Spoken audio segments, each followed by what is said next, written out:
India has identified the system and technology to tackle rogue drones, and soon a massive comprehensive counter-drone policy will be rolled out to avoid terror attacks like the one that took place on Sunday at the Air Force Station in Jammu. Let's go across to Neeta for more details of this. And Neeta, this is from sources. Tell us what is being planned.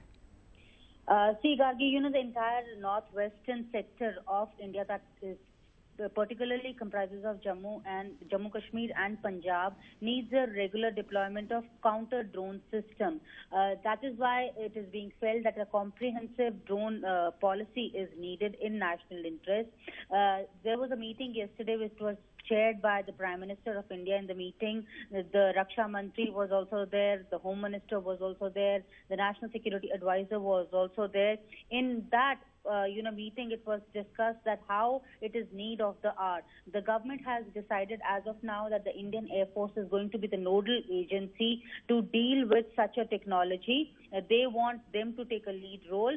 As of now, the deployment models are going to consist of primary and passive detection means, which includes radio frequency detectors, electro-optical and infrared cameras, radars, drone catching nets, GPS spoofers, lasers, soft and hard kill measures like RAF jammers.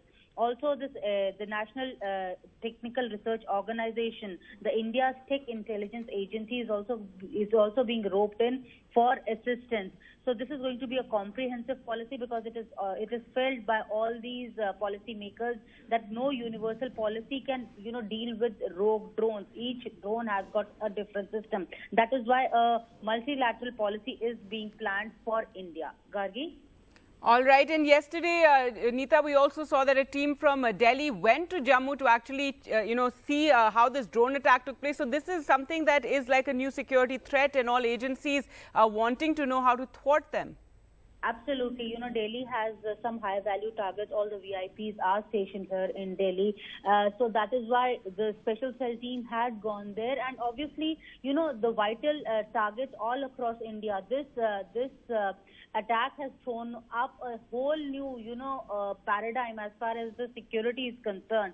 Our sources are also telling us, Gargi, that the Border Security Force, which is the guarding force as far as the western border is concerned, they are already in the process of acquiring ground-based standalone platforms capable of detecting drones. And even Indian Army has been given a go-ahead to acquire artificial intelligence-equipped drones that can be deployed.